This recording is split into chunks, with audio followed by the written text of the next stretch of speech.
Kapag pag-ibig na ang usapan, madalas hindi na tayo nakapag-iisip ng mabuti. At ang delikado, maraming manggagansyo ang nagkukunwaring the one. In a relationship man, single o it's complicated, dapat think ka muna. Gumagamit ang love scam ng fake kilig para makapanloko. Goal ng mga scammer na linlangin ang biktima gamit ang pag-ibig para makahingi ng pera o personal na impormasyon. Mapanakit, di ba? Tandaan, kapag true love, hindi dapat mabilisan. Hindi dapat pera ang basihan. At higit sa lahat, di basta-basta pinapatulan. Ngayong buwan ng mga puso, hinay-hinay mga kapatid. Huwag ma-fall sa mga mambubudol. Huwag lang puso ang pairalin, isip-isip din. Think ka muna Pilipinas. Dahil sa atin magmumula ang isang mas mapanuring bansa. For more info, follow us on our official social media pages.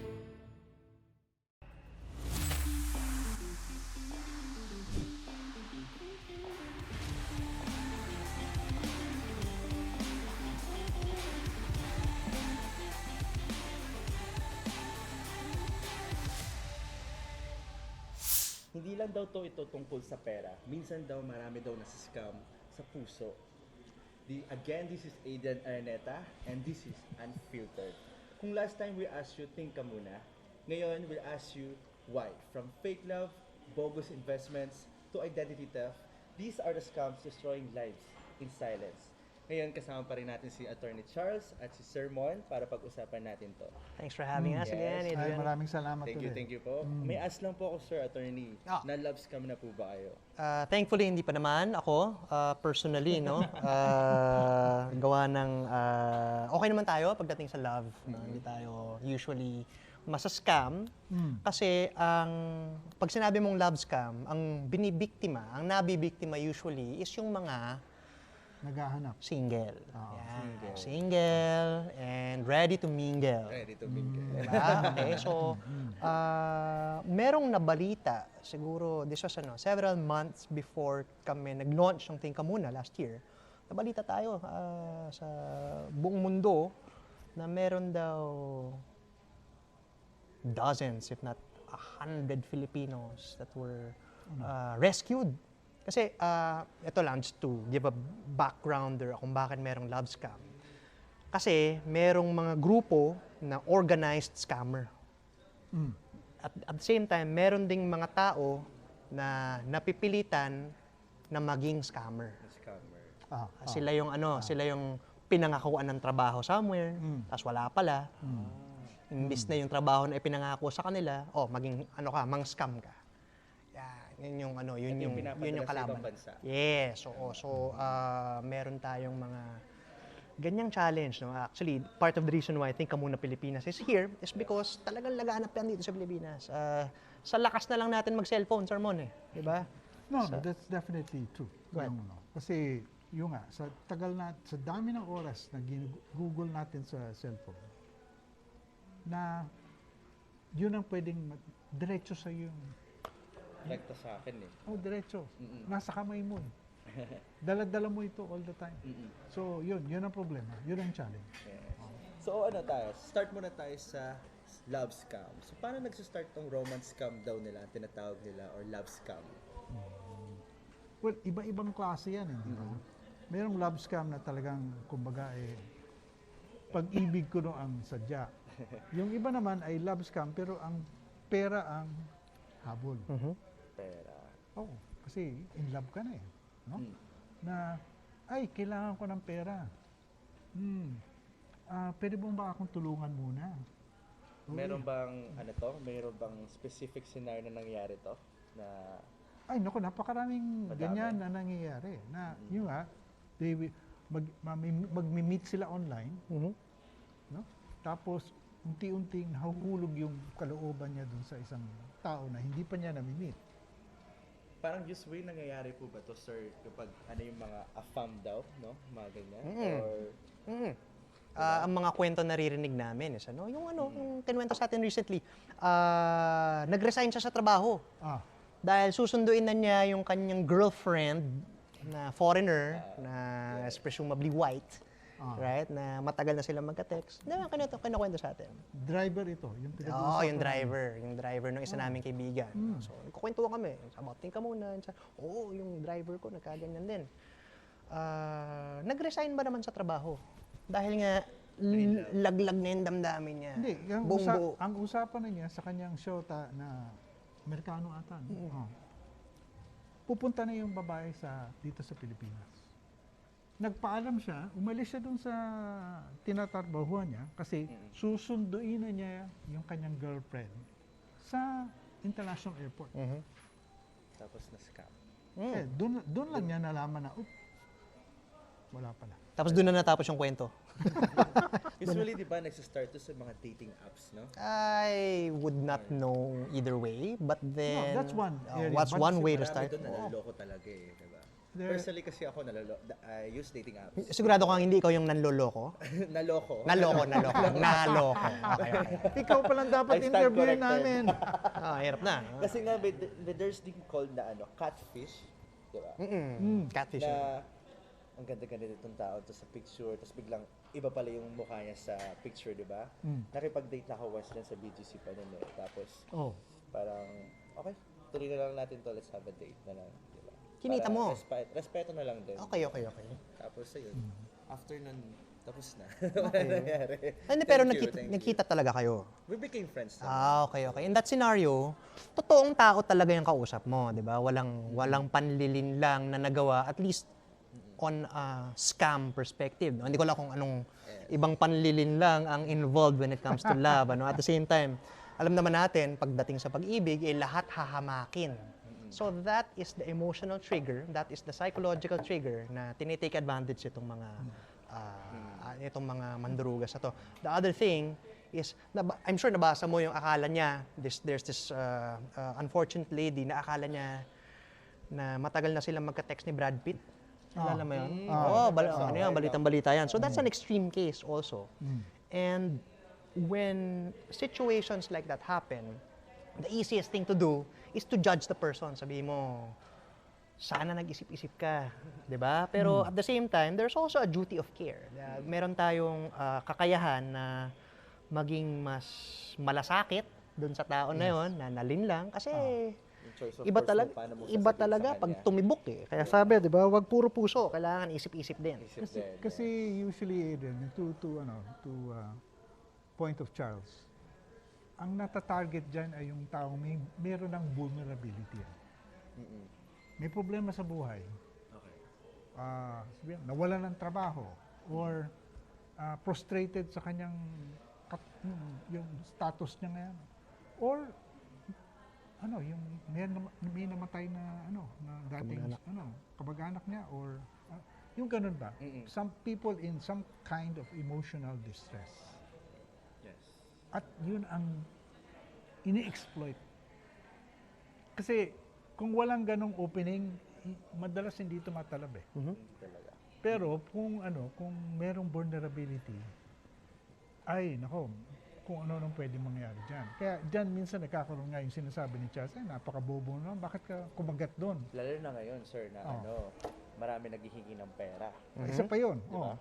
Kasi yung madalas, hindi naman all the time, pero very often, Nasa scam sila. Una, magiging shota kayo. Tapos yung, medyo mayroon akong emergency.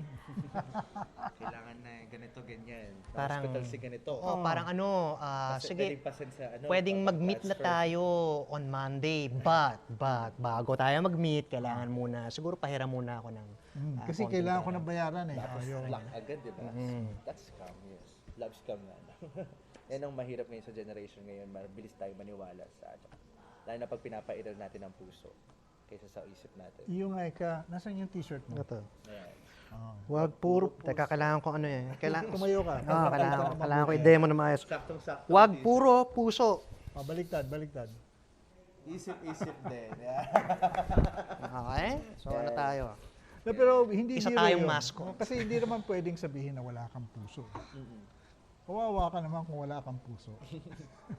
Pero dapat, ang sinasabi lang namin, dapat parating yung ginagamit yung silang dalawa. Sabay. Magkasabay. Balabalanse mo. Kasi kung wala kang puso, wala kang pagmamahal sa kapwa mo. Mhm. Wala kang malasakit sa kapwa. Yeah. Yes. Hindi, anong klaseng tao ka din? Wala ring point. Hatred lang meron sa'yo. Pero kung puro puso ka, na hindi mo binabalansin ang pag-iisip, uy, sandali. Oh, yan, mangyayari sa'yo, scam. Yes. What are your yung think ka muna red flags or tips nyo para hindi mangyari to sa kanila? Well, for companies, for example, corporations, this will not happen, well, it can happen also, but most likely it won't happen to individuals na walang malaking pera, no? Ito, kasi, imagine the intelligence work that these people, these scammers had to do before making the call. Mhm. Ibig sabihin, nakuha nila yung video ng mga taong gagawin nila ng fake. Kinilala nila ng mabuti ang bawat isa. Nakuha yung audio. Hindi lang basta-basta. Hindi. Pinaghandaan. Pinaghahandaan Ibig talaga. sabihin, they got tapes, yung mukha nila, they had recordings of their audio, of their voice. Okay. Otherwise, hindi nila ma-fake yun. Pero ang ibig ko sabihin, for companies, and even government offices, number one, ako suggestion ko lang, dapat may protocol sila. Na, especially for sensitive matters, sensitive conversations, dapat may protocol ka, may procedure to authenticate that this is a genuine call. Parang magpatong ka ng kutsara sa ulo. Parang gano'n. Diba? Yung authentication methods alam natin eh. Di ba? Kung totoo ka, gawin mo to. Kung totoo ka Mag-decide ba? ka, lagay mo yung daliri mo sa noo mo. Di ba? Oh. Tapos kung kumpanya ka, dapat you must make sure, kasi alam mo ang ibig sabihin ng mga nangyari doon, may leak sila. Hindi makukuha yung impormasyon na yun kung walang leak. Eh.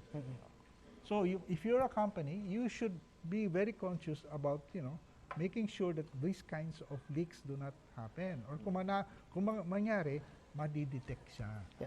And I'd just like to emphasize Sir Mon's point kanina, no? Yung kwento niya na yon, that was 6 months ago. Oh, 6 months ago Ang yun. dami nang naganap, ang dami nang naganap in the past 6 months in terms of AI improvements. Kumbaga, gumagaling at gumagaling yung mga tuso, yung mga nanlilinlang. Mga scammer. Yung mga scammer. Okay? Gumagaling sila ng gumagaling. Technology is in their favor, but really, tayo rin naman meron din tayong kakayahan. Kaya nandyan din yung ating kakayahan na gumamit ng AI para malaman kung alin nga ba yung totoo. Diba? So for example, attorney, kunyari na-scam ako, what is my first step na gagawin ko? Siyempre, hindi ako aware na na-scam na po pala ako. And where can I get help sa mga... That's a good question. There are some organizations who are already offering. NBI, Oh. So, NBI. they have a cyber Cybercrime Division of the NBI. Oo. Unfortunately, ang problema dyan kasi, many of these, marami dun sa mga criminal na ito, wala rito eh. Nasa ibang bansa. Nasa Correct. ibang bansa. No? So that's a fundamental problem. In short, remediation o yung pagsolusyon pagkatapos ng nangyari is madalas mahirap. Kasi mahirap mong i-trace eh. At kahit ma-trace mo, marami dyan sa mga scammers, hindi naman lahat, pero marami sa mga scammers, wala rito sa Pilipinas. Short of saying, by the time natapos, maaaring wala ka na magagawa. Maaaring You wala. have to be extra careful. Yes, naman talaga. prevention is better than the cure. No, the key is prevention. Kasi yung pag nangyari na, ang hirap habulin, sa totoo lang. Paano mo hahabulin? Nasa ibang bansa. Tapos yung pera mo, sabihin natin, na nakuha yung pera mo sa bangko, linipat sa ibang bank account, wala pang 1 minuto, linipat na yung... Nailipat na Hindi ulit mo na yan. makita. Yung iba, ginagamit, bibili ng cryptocurrency. Patay. Patay. So, maliban sa NBI, ang isa mo pang remedyo would be kontakin mo yung bangko or let's say Ipa-close agad. kung ano man yung Yes. ano man yung ginamit mo na e-wallet for example. Yeah. 'Di ba? Kailangan kasi by the time ma-realize mo na scam ka, meron ng oras yan na lumipas eh. May transaction history na. 'Di ba? Parang nawala kunwari na. kinabukasan mo pa siya ma-realize or Well, something. okay, no? But then then that- you have to be able to notify the company right away para matulungan ka nila. Pero depende rin. Siyempre, yung mga bangko at saka ibang financial institutions, may sarili silang policy dyan. Case to case yan. Hindi basta-basta. Hindi basta-basta. At kung lilitaw dyan na ikaw talaga ang gumawa ng aksyon, wala silang magagawa. Ano naman po message nyo sa mga Pilipino na para iwasan talaga tong senaryo at mangyari para sa kanila? Well, number one, so simple lang. Pwede ba mga kapatid, gumawa tayo ng simpleng exercise. Tanungin nyo nga yung mga kaibigan nyo at mga kamag-anak nyo kung na-scam na ba sila. Gano'n lang, kasimple. No? O kung hindi sila na-scam, sinubukan na i-scam sila. Kasi iba, Adrian, na marinig mo sa isang tao na kilala mo, kapamilya mo pa, o kapitbahay mo, na ito yung naging karanasan niya. Para, kumbaga, talagang tumalab na sa utak mo na hindi ito kakatawang bagay. Seryoso to. So, first suggestion, tanungin nyo, na-scam na ba kayo? Anong experience nyo? Ipakwento nyo. Kung gusto niya, no? Baka yung iba kasi, ayaw nilang ilabas yun. Yes. Pero kung gusto nilang, kung willing silang i-share, pa-share nyo sa inyo na, anong ginamit niyang, kumbaga, panluloko? Pamamaraan. Ano yung style na ginawa? Sa text ba? Sa Babae Zoom? ba ito? Lalaki? Ano bang mga patibong na binigay sa'yo na later on turns out was really a trick? No? Para maging, kasi alam mo, Aidan, ang problema kasi ang mentality ng maraming tao, ay, hindi naman mangyayari sa akin yun. Until it does. Pero kung marinig mo sa kapitbahay mo, marinig mo sa kapatid mo o sa kamag-anak mo, parang, oops, mukhang mas totoo ito. It becomes real, it becomes apparent to you. And again, katulad nung in-explain namin ni Sir Mon, last episode, 'di ba, pagka yung nilalagnat-lagnat ka, ganyan, pagka yung may sakit ka, tapos gagaling ka after, your body develops an immunity to it. Right? So the more you are exposed to, let's say, AI, let's say scams, no? Yes. Whether or not ikaw mismo yung na-scam, yung fact na meron kang awareness na merong scam, na meron kang sarili mong bias. Like for example, ako, alam ko, kailangan ko ng pera. Dapat aware ako na baka maging target ako. Like ikaw, nasa dating app ka. That automatically makes you a target. Not anymore. Ayan. Okay. Ano na. Mukhang naka-move on na siya. Natuto. Bigyan natin ng credit. Sige, Yeah. Adrian, oo. So yun, nasa sa atin eh. Nasa sa atin. At the same time, when we tell these stories, when we read it sa news, pag nakikita natin sa TV, na re-report yung mga ganyang bagay, ideally, tumataas yung immunity natin bilang mga Pilipino, bilang mga mamamayan, bilang sa mga kapatid natin. No? Hindi mo kailangan ma-scam para maintindihan kung paano gumagana ang isang scam. Diba? Pwede tayong magpayo sa isa't isa, pwede nating tulungan ng isa't isa, lalo na yung mga nakakatanda. Ihatid ang balita. Babalik ako doon sa, at this point, regarding your question, babalik ako doon sa isang sinabi ko doon, and I think in our previous discussion. Kasi ang susi dyan, medyo mahirap, pero yun ang palagay ko pinakamabisa. Kailan alam mo yung bias mo? Dapat sure ka. Dapat alam mo na, oops, dahil, naku, ang laki ng pangangailangan mo, no? Meron kang kailangan gastusin ganito, meron kang babayaran ganyan. You should be aware when you're dealing with situations like this. Dapat iisipin mo, dapat aalamin mo na. And always, isaalang-alang mo na, oops, meron kang ganitong pangangailangan. Kasi yun ang tina-target ng mga yan. Kaya maraming kahit na bigyan mo ng tips, no? Pero kung nadadala sila ng kanilang ng emosyon, ng pangangailangan, ng takot, no? Na-override eh. Hindi ka na nagtithink ka muna. Overwhelm sila sa emotions nila. Yes. Hindi nila nag-iisip anong gusto gagawin nila. Pipilitin na lang nila, kailangan ko ng pera, kailangan ng ganito. Or minsan, when I feel alone, pag dating up ako, basta ko ano lang, Yes. ano na agad. Yun yung mahirap. Isa pang napakagandang tip, Sir Mon. Adrian, bago natin makalimutan, follow Think Ka Muna on Facebook, on TikTok. Doon nyo po makikita si Milolomon. Marami po siyang mga practical tips kung paano tayo hindi nasa scam, mga travel scam. And ito pong Think Ka Muna Pilipinas. Kung ano-ano nang pinagawa nila sa akin dyan sa...